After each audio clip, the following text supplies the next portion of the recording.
আগের ভিডিওতে আমরা জেনেছিলাম কমিউনিকেশনের স্টাইলগুলো সম্পর্কে। এই ভিডিওতে আমরা জানবো কমিউনিকেশনের ধরন সম্পর্কে, অর্থাৎ আমরা কিভাবে কমিউনিকেট করছি বা যোগাযোগ করছি একজন অন্যজনের সঙ্গে।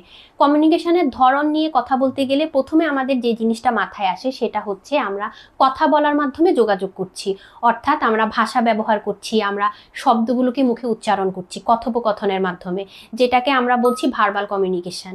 এবং এই ভার্বাল কমিউনিকেশন হচ্ছে যোগাযোগের সবচেয়ে জনপ্রিয় এবং পরিচিত একটা মাধ্যম। যখন আমরা কথা বলি একজন অন্যজনের সঙ্গে, অথবা আমরা ফোনে কথা বলছি, অথবা আমরা ভিডিওতে কথা বলছি, কোনো কনফারেন্সে কথা বলছি, এই সবগুলোই হচ্ছে আমাদের একটা ভার্বাল কমিউনিকেশন। তবে আমরা কথা না বলেও যোগাযোগ করতে পারি, যেটাকে আমরা বলছি নন ভার্বাল কমিউনিকেশন, অর্থাৎ আমাদের body movement, facial expression, eye contact ইত্যাদি। বডি মুভমেন্টের মধ্যে কি পড়ছে? যেমন আমি কোনো কথা বলছি, তখন কি আমি আমার হাতটাকে অতিরিক্ত নাড়াচ্ছি কিনা, বা কিভাবে আমি আমার হাতটাকে নাড়াচ্ছি, অথবা আমি আমার পাগুলোকে কিভাবে রাখলাম, ক্রস করে রাখলাম নাকি আমি সোজা করে রাখলাম। আবার যেমন আই কন্ট্যাক্টের ক্ষেত্রে, যে আমি যখন কথা বলছি, যোগাযোগ করছি কারোর সাথে, তখন আমি কি তার সঙ্গে আমার দৃষ্টিটা সমান্তরালভাবে রাখছি, বা তার সঙ্গে আমি প্রপার আই কন্ট্যাক্ট মেনটেন করছি কিনা, নাকি আমার দৃষ্টিটা বারবার আমি এদিক সেদিক সরিয়ে ফেলছি। আবার দেখা যাচ্ছে যে আমার বডি মুভমেন্ট, যেমন আমি যখন কথা বলছি তখন আমার বডি খুব বেশি মুভ করছে কিনা, বা আমি একটা জায়গায় সোজা হয়ে দাঁড়িয়ে আছি কিনা, এই জিনিসগুলো। আবার ফেসিয়াল এক্সপ্রেশনের ক্ষেত্রে যে জিনিসটা হচ্ছে, যেমন যখন আমি কথা বলছি তখন আমার ভ্রুগুলো কুঁচকে যাচ্ছে কিনা, আমার কপালে কোনো ভাঁজ পড়ছে কিনা, আমি অতিরিক্ত হাসছি কিনা, বা আমার ফেসিয়াল এক্সপ্রেশনটা দেখে খুব বেশি স্যাড মনে হচ্ছে কিনা, এই জিনিসগুলো আমাদের নন ভার্বাল কমিউনিকেশনের আন্ডারে পড়ে।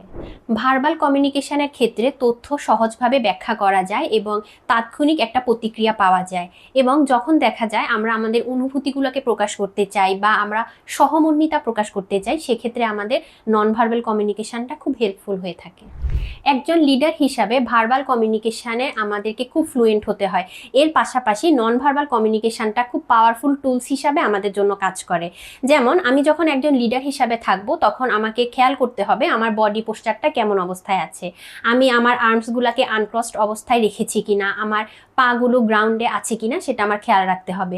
আমি যখন একজন লিডার হিসাবে আমি অন্যদের সঙ্গে কমিউনিকেট করছি, তখন আমার আই মুভমেন্টটা সোজা সোজা রাখতে হবে, তাদের দিকে সরাসরি তাকিয়ে প্রপার আই কন্ট্যাক্ট মেনটেন করে আমাকে কথা বলতে হবে, যেটা বোঝা যাবে যে আমি অন্য মানুষকে জিনিসটা বোঝাতে পারছি, বা তাদেরকে আমি একটা স্পেশাল ফিল করাতে পারি প্রপার আই কন্ট্যাক্ট দেওয়ার মাধ্যমে।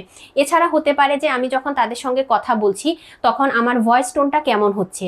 যদি এমন হয় যে আমার ভয়েস টোনটা খুব বেশি উঠানামা করছে, সেই জায়গাটাতে বোঝা যায় যে আমার এখানে কনফিডেন্সের ঘাটতি রয়েছে। যদি আমি খুব স্মুথলি কথা বলি, পজ নিয়ে নিয়ে কথা বলি, সেই জায়গায় আমার কমিউনিকেশনটা ভালো হয়, আমি অন্য মানুষকে আমার কথাগুলো ভালোভাবে বুঝাতে পারি এবং অন্য মানুষরাও আমার কথাগুলোকে ভালোভাবে বুঝতে পারে। আমি আমার আনইউজুয়াল মুভমেন্টগুলোকে অ্যাভয়েড করতে পারি এবং অত্যন্ত কনফিডেন্টের সঙ্গে আমি যে টপিকটা সম্পর্কে কথা বলতে চাচ্ছি সেগুলো আমার অডিয়েন্সকে আমি জানাতে পারি।